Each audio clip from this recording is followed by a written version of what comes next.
All right, Dana White Contender Series Week 6. Mm. Yeah, yep, Yes. Week 6. Okay, Mm-hmm. we're back here once again to recap this week's episode of the Contender Series. And Dominic, let's just get out in front of it. What an episode! It They was good. brought it. Mm-hmm. Be everybody on this card. Yeah. There's no one Uh, name. Yeah, it's so gonna be no shocker when you guys all hear that every single winner got a contract on this card. I think even every person that was in attendance got a contract. So Dana was really on it today as far as giving contracts. He's like Oprah Winfrey out there. Just you Yeah. get a contract, you get a contract. But it was all good stuff. Everybody, we'll talk about it, right? Uh, Per usual, we go fight by uh-huh. fight, give our thoughts. At the end, we will kind of give our own contracts out, the Joey contracts, which Yes. are more important than the Contender Series contracts. So So I've heard. we will power rank the winners accordingly, and then that will be it. We will no longer be talking anymore. Until week 7. We Yeah, digress. unless you're listening to this on audio, then you're going to start hearing something Yeah, else. then you're But going to be a little confused. Sure. yeah, so okay, first fight of the night, Dominic, and we started out hot and heavy right away, like a Lisa Ann video, as Gene Matsumoto gets the unanimous decision win over Kasey Tanner. Mm-hmm. What a fight, Dominic! I mean, Yes. just start to finish, absolute Yes. war. Dana, when they cut to him when the fight's over and he's giving that standing ovation, Went into the cage. Second yeah, time dude, ever. yeah, dude, he gave both guys their props. I'm surprised no Mm-hmm. Kasey Tanner contract. I So thought he was going to. he seems to be very much like withholding that because I thought the same thing last week. So Yeah, he's he's blue being balling right. stingy with the losers because he's given one before. Yeah. But I thought that might happen here. It did not. How old is Matsumoto? He was pretty young, wasn't he? There were a lot of young talents on this card. Let's see here. Because also for Kasey, he did get his win money, Dana said. Oh, Matsumoto's nice. 24 years old. Yeah, dude. And to look that polished, this guy's very legit. I like what Oh, he yeah. brought here. I like to see. I'm going to be definitely keeping an eye on what he does next. He sort of, it's the first time I've really had this kind of, I don't know, this reassurance that a guy's going to do pretty well in the UFC since Yeah. maybe someone like Jack Madalena. Mm-hmm. Like, Mm-hmm. you just kind of have this confidence that, like, okay, this guy feels not necessarily special. Like, I don't know if I can quite go that far because this was a bantamweight fight, right? So, Yes, it was. bantamweight we know is like the hardest division in the UFC. It's the most talent stacked. But I'll just say that I feel pretty confident that this isn't going to be a guy who washes out in a couple fights. No, I would be absolutely stunned if that's the case. He's 14-0. He has a good variety of finishes. Obviously, he can get it done over the course of 3 rounds. He looked so good. Like, literally, he got taken down twice. Those are the only nitpicks you could have about him. But even, I think, one of those, he was able to get back to his feet. Good scrambles, clean striking, great combinations.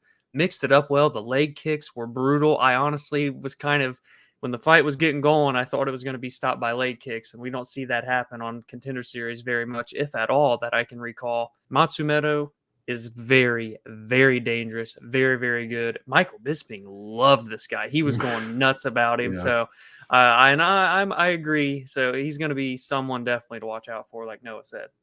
The age is definitely going to play a factor here Yeah. when it comes to like power rankings. I'm not sure, even if he was 10 years older, I'm not sure if he would, if anybody's going to be able to top his performance here. Yeah. But you take into account how young he is to look like that, speaks volumes to be getting Yes. that kind of talent on the Contender Series. And what, season 7? We're still Yes. bringing in these kind of guys. Like, I know more often than not, it feels like it's more of a feeder system. And, a lot of these guys get the contracts, but they're more than likely just kind of filling out the bottom of these cards. It's still just like kind of mind blowing that you still get these kind of guys to come in here and they don't have that expectation come in. This isn't a Bo Nickel.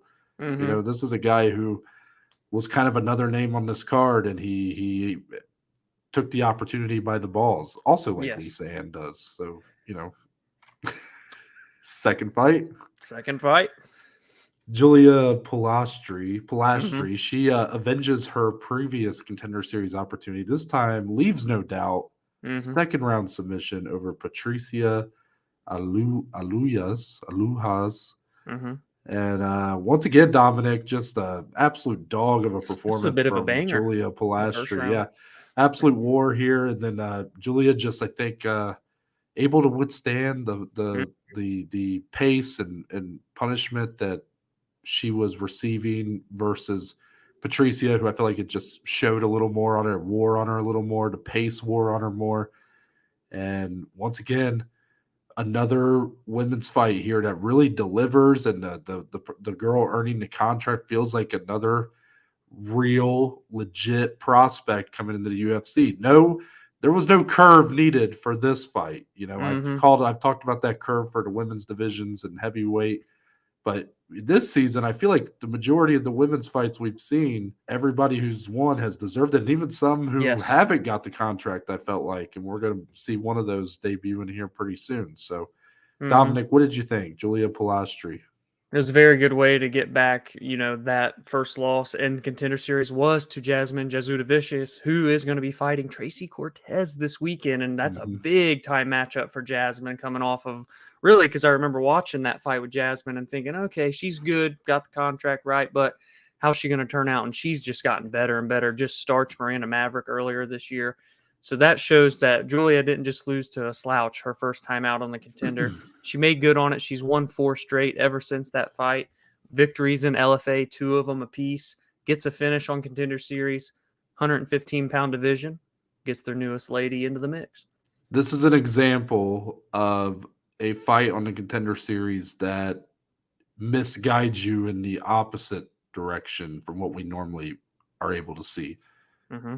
Julia Palastri's first fight with Jasmine Jasudavicius. If I remember correctly, I wasn't all that impressed with Yeah. Jasmine coming off that win. I didn't think Mm-hmm. that was a contract earning performance. That was one of those examples of that curve I Mm-hmm. felt like coming into play. And now you see what she's been able to do in the UFC. She's done pretty well for herself. She has the opportunity now this weekend to really take that to another Mm-hmm. level. Meanwhile, the girl who loses that fight, again, in a fight that I did not think was a contract earning performance, gets her second opportunity and puts up probably the best women's performance of the season. So Yes. I think that's an example of a fight that can kind of mislead you the wrong way, where you Mm-hmm. think, okay, and it's probably just because that was a pretty high caliber fight when it happened.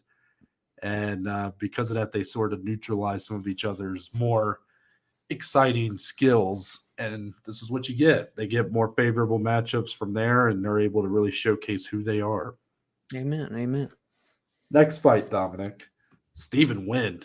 Second round TKO over AJ Cunningham, 4 minutes, 6 seconds in. First off, AJ Cunningham's story, Oh, man. Yeah. brutal. Absolutely That's, brutal. You yeah. know, this is I mean, it kind of reminds me of like what since Sean Strickland's been in the headlines. You know, a lot of that stuff Sean Strickland's talked about going through. AJ Cunningham, man, that sounds like an absolute nightmare. I'm happy to Yeah. see that he has found a way out of that situation and is trying to be better. Yes. You know, obviously, if you're a fighter, you know, the fighters will talk about this. You know, sometimes to be a fighter, you sort of have to have something off about you, like Sure. to want to beat people up, to want to get punched in the face for money. Like it's just in its nature. It's Yeah. you have to be a special breed of human being, and a lot of that comes from dealing with trauma, processing trauma, and Mm-hmm. I'm glad to see he's been able to do it for at least up to this point for good, you know, that Yes. hasn't followed in the footsteps of his father before him. Unfortunately, though, as much as he tried, Stephen Nguyen would not be denied on this night. The round 2 TKO probably should have been stopped at the end of round 1. Yeah, that was close, wasn't it? He hurt AJ Cunningham pretty bad. Fight, you know, I mean, Mark Smith, right? He Mm-hmm. jumps in at the bell, almost like a stoppage jumping in. Cunningham gets up, almost face plants. Yeah. At Yeah. that point, you wave it off, Dom. I mean, That's what now yeah. Mark Smith, man, he's always around, but do not be surprised if this guy ends up with a almost like a Mario Yamasaki type showing at some point in his career. Because if you remember, Dominic, Mario Yamasaki was a staple for UFC fights for years and was never looked at as a bad ref really until the end. Yeah. And then obviously the one that sort of that got him basically blacklisted from the UFC was pretty bad. I worry Mark Smith just has this happens a lot too much with Mark Smith.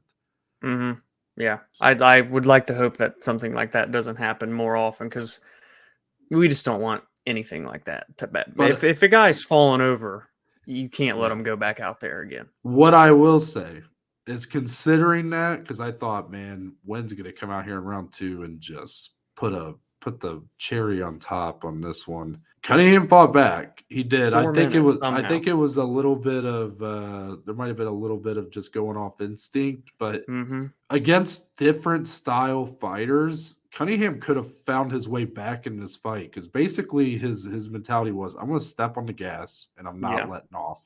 Yeah. And if he went up against someone who was more concerned about, getting hit, who was trying to keep that distance and counter strike, he could have found his way back in this fight purely off of that octagon control and volume and whatnot, because he was still throwing pretty good combinations and stuff. He looked good despite what he was going through. Yeah.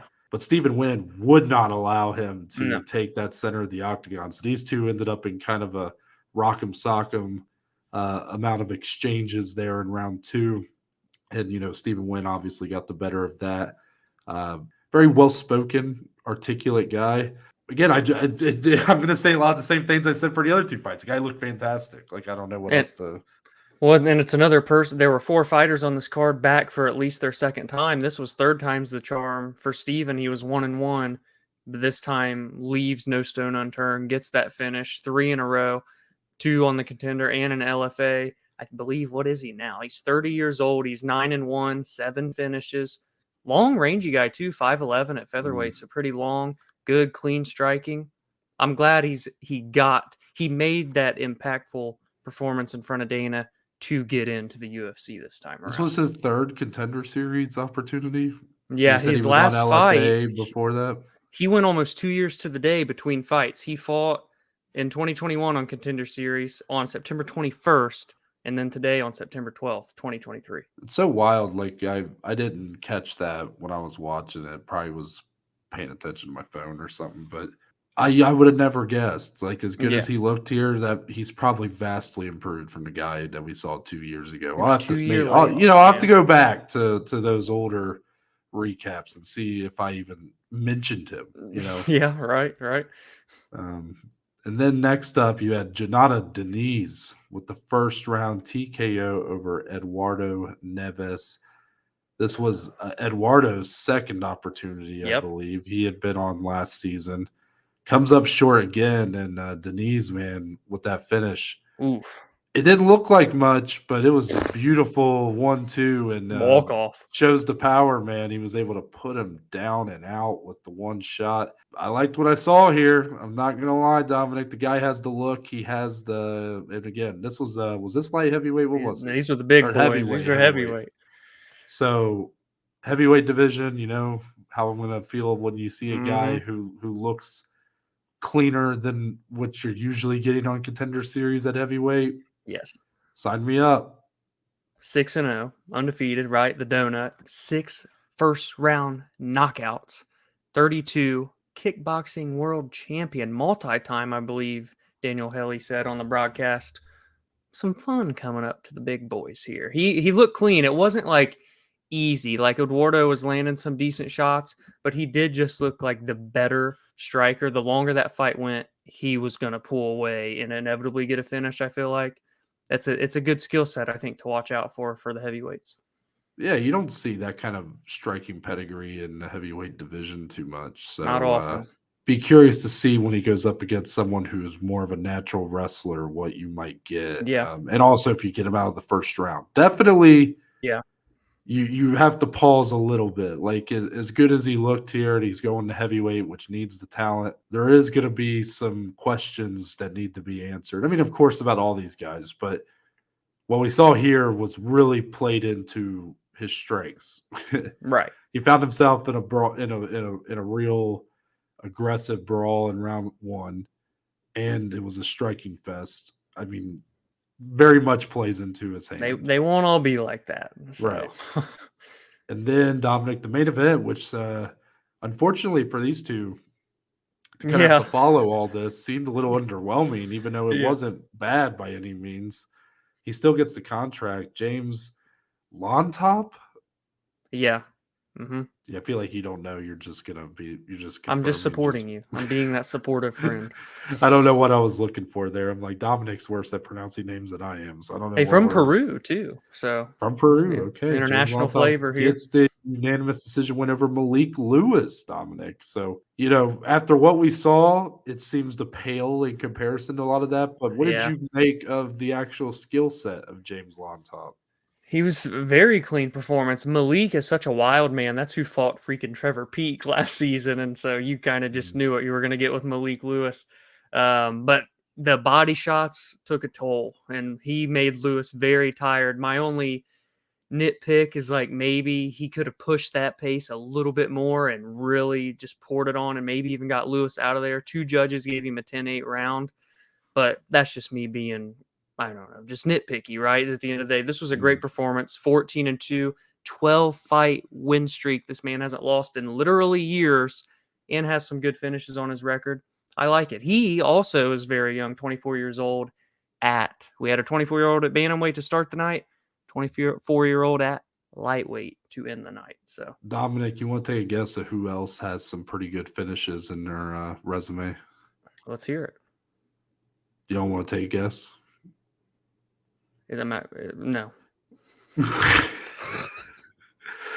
Anyways, let's go into the power rankings, Dominic, and we will give our contracts here.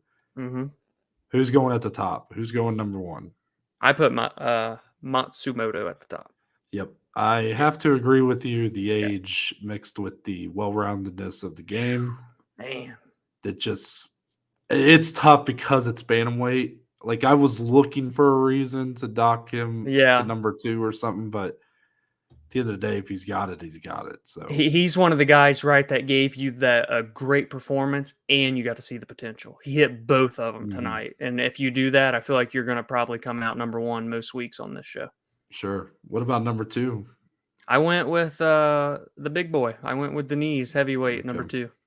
I am going to go with Julia Polastri. I just similar reasons to what I would maybe put usually like a guy like Diniz up there for division. How it compares to previous winners. I feel like looks way better than what we have seen from previous contract earners in the women's divisions.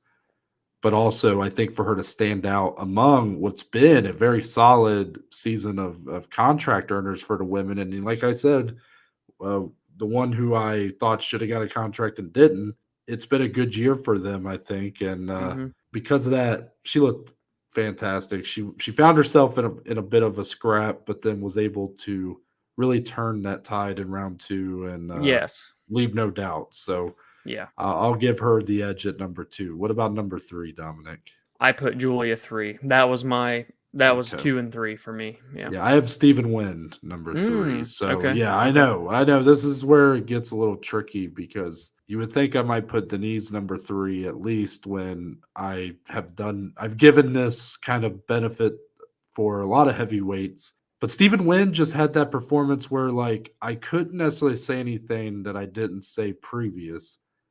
But that's because it was so good, and it was just very clean.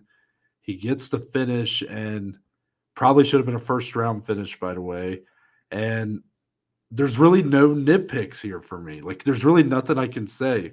Like, it's not the standout of the night because it would be on many other Contender Series cards. Except tonight. So I find myself having not a ton fresh and new to say about this one. But definitely a contract earning performance and definitely a guy to watch out for.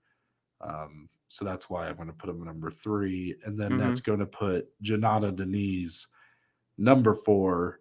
Biggest factor being the the fact that he was the only guy of those four that I could really nitpick the performance. Sure. But it is heavyweight, so that kind of striking skill set, like 2 through 4 is very close. And that was the only difference I could make between those three was I could nitpick Diniz and be like, well, there's some big questions that are going to be needing to be answered compared to the other two. Yeah. But if someone like you did put him number 2, I completely understand.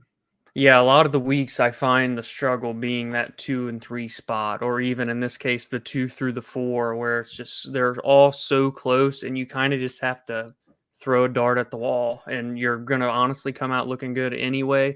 Like Denise, for me, I looked at the kickboxing pedigree, the walk-off knockout, the flashy finish. You don't see it too often. Like you get obviously knockouts all the time, but a walk-off is cool to see with the big boys. Julia, I really did like. I wanted to put her 2. But there was something about the heavyweight performance that I liked. And then Steven, you're right. Like any other week, that is a standout performance of the night. And for this one, it was just kind of the norm.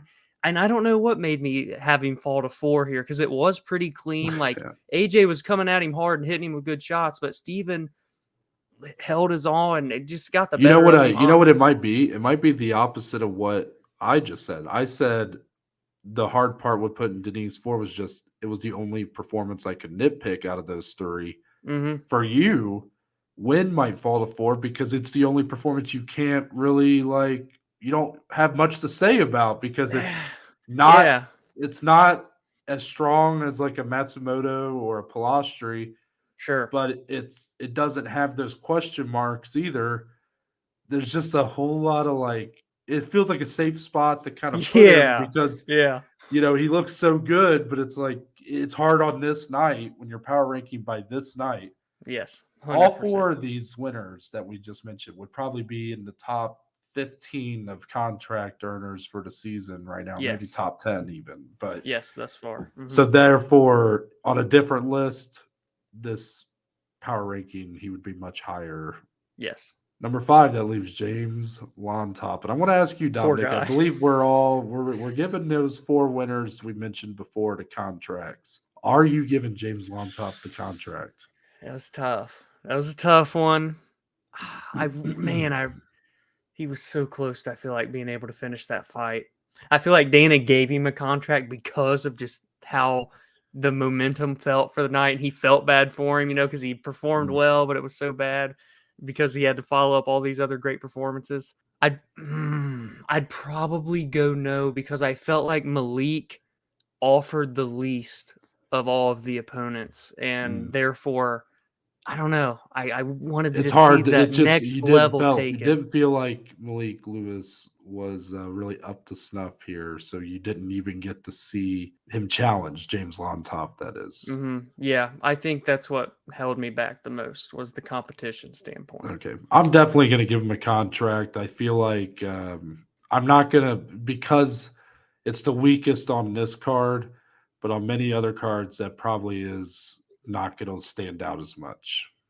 Yeah, I'd say he's probably like a number 3-ish area on some cards. I'd say on the power 3 or rankings, 4, sure. Yeah. I mean, it's tough if you have like a dominant decision like this. It's kind of it's hard because the fight isn't all that interesting because it's just one-sided. But the guy is showing a lot of good stuff. I mean, it's tough to evaluate, but I'll give him the contract. I'm trying to remain unbiased to not just based off of who I remember when Dana said this about Sean O'Malley back in season 1, where Sean had this amazing charisma and goes in there and puts up this highlight reel finish, and Dana comes on there and he's like, there was a lot of great performances on that card Sean was on, and he's like, look, a lot of great performances, but I'm only taking Sean O'Malley because I want people like Sean O'Malley in the UFC. I'm trying not to do that here. I'm trying not to compare Llontop to everybody else that fought on this card. You just compare him to what is a UFC level lightweight contract earning performance. Yeah, I will say there are going to be some questions on how at lightweight, what's he really going to be able to do? It's the division he's in doesn't do him favors. That's true. I didn't even think about that. So that's it's borderline, but I give it to him. Oh yeah. All right. So 5, that's the first, I think, for this year, Dominic, that one of us, anyways, is giving 5 contracts. So look at me. I'm like Dana White over here. Man, I give the cameraman a contract. I'll give Lisa Ann a contract. I'm giving everybody a contract, you know. You might be giving her something else when we get off the studio. It sounds. No, I'm very impressed by Lisa Ann's resume. I mean, 24 scraps, 24 first round finishes, like just never let one go to the scorecards, you know? Yeah.